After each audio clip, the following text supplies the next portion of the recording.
Hello, xin chào các bạn đã quay trở lại với kênh YouTube Review 5 phút. Ở cuối tập 252, ngay khi bị đại trưởng lão thu lại pháp chỉ dưới sự công kích của 5 vị thủ vệ, 5 con rồng thân hình liền rơi lả tả xuống mặt đất. Thế vậy, Thạch Hạo liền tiến lên nói vài lời, anh ấy nhắc lại cho 5 tên kia biết về chuyện xảy ra ở biên hoang và trách 5 tên kia không biết điều. Cùng lúc đó, thanh âm đại trưởng lão vang lên quát lớn nói, bọn người quá hống hách rồi, đã tới lúc cúi đầu nhận lỗi. Tuy nhiên, 5 tên kia lại rất cứng đầu, rất nhanh dùng chút sức lực còn lại, Vương Đại cầm đầu 5 con rồng gầm lên hét lớn, lấy mạng lão ta. Thanh âm vừa dứt, cả 5 con rồng há miệng gầm lớn định lao thẳng về phía đại trưởng lão tấn công. Đối diện với đòn công kích này, đại trưởng lão chỉ khẽ vung tay, quanh người ông xuất hiện 5 tấm vải chặn lại công kích của 5 tên kia. Khi hai bên va chạm, chỉ thấy ầm một tiếng, vụ nổ làm nơi đây như rung chuyển kịch liệt, từng luồng ánh sáng vàng không ngừng bắn mạnh ra xung quanh. Ngay sau đó, từng dải lụa bay thẳng về phía 5 con rồng đang lơ lửng trên không và cuốn chặt lấy người của bọn họ. Cuối cùng, chỉ thấy 5 con rồng giãy giụa trong tuyệt vọng, rồi dần hóa thành hình người. Đại trưởng lão vẫy nhẹ tay, 5 tên này liền bay đến trước mặt mình. Chứng kiến cảnh tượng mà đại trưởng lão vừa thi triển ra, cao thủ các tộc đứng xem từ xa đều không khỏi kinh hãi.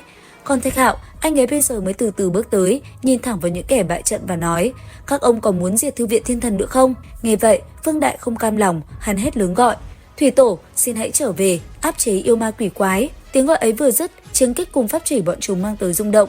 Đáng tiếc, toàn bộ đều bị đại trưởng lão dùng pháp khí của mình áp chế lại. Biết không thể dùng vũ lực, một tên buông lời dọa nạt nói, Mạnh Tuyên Bối, người lấy lớn ép nhỏ, phụ thân ta vẫn còn tồn tại đấy. Lời này vừa dứt, chỉ thấy đại trưởng lão vẫn chẳng hề để tâm mà đáp lại giọng nói vô cùng từ tốn. Thế nhưng 5 tên kia vẫn không biết điều. Thế vậy, đại trưởng lão không nương tay nữa, ông tặng ngay cho 5 tên kia mỗi thằng một cái bạt tai, cái tội hỗn láo khiến bọn chúng bay ngược ra xa. Sau đó, thanh âm ông vang lên quát, Phương Trường Sinh đã không dạy dỗ được các ngươi thì để ta lưu lại tính mạng cho các ngươi để đi biên hoang. Thế nhưng, khi lời của ông vừa dứt, đúng lúc đó, một đạo ánh sáng vàng lại từ đâu bay tới, kéo theo đó là hư ảnh của một người xuất hiện. Thì ra, đây chính là Kim Thái Quân, cổ tổ của Kim gia, một nhân vật có tu vi vô biên. Bà ta tới đây để cứu 5 con rồng kia.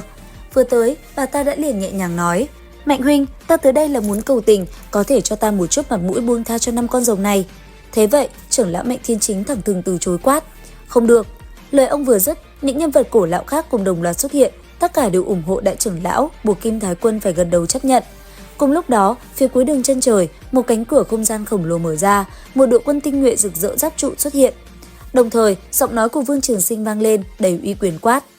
Mấy đứa con chẳng ra gì, Mạnh huynh cứ việc trách phạt, cứ để chúng tới biên hoang lập công đi. Vương gia ta xuất thêm 10 vạn tinh binh thể hiện thành ý.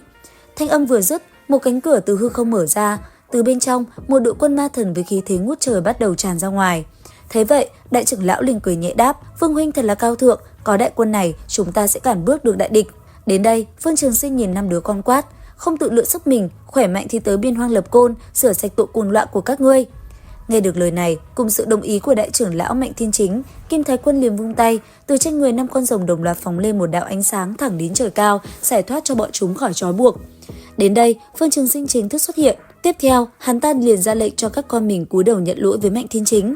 Thấy thành ý, đại trưởng lão truyền âm tiết lộ với Vương Trường Sinh về việc Thạch Hạo đang giữ một bộ kinh văn tối cao nhưng đã bị ông phong ấn. Thời gian tới, chỉ cần Vương gia tạo được công lớn, ông sẽ tự mình dâng tặng. Nghe vậy, Vương Trường Sinh lập tức gật đầu. Tiếp theo, 5 con rồng đồng loạt phóng người về phía trước, dẫn theo 10 vạn tinh binh hướng về biên hoang để lập công. Đến đây, mọi chuyện cũng kết thúc. Mấy vị đại năng liền nói lời chào nhau rồi nhanh chóng rời khỏi thư viện thiên thần. Thế nhưng, trong lúc đó đột nhiên một vị đại năng bất ngờ nhìn mấy người trẻ tuổi nói, các ngươi muốn trưởng thành nhanh, chỉ có chiến đấu mới con đường trưởng thành nhanh nhất. Đến biên hoang chiến đấu, có ai dám đi, ai có dũng khí.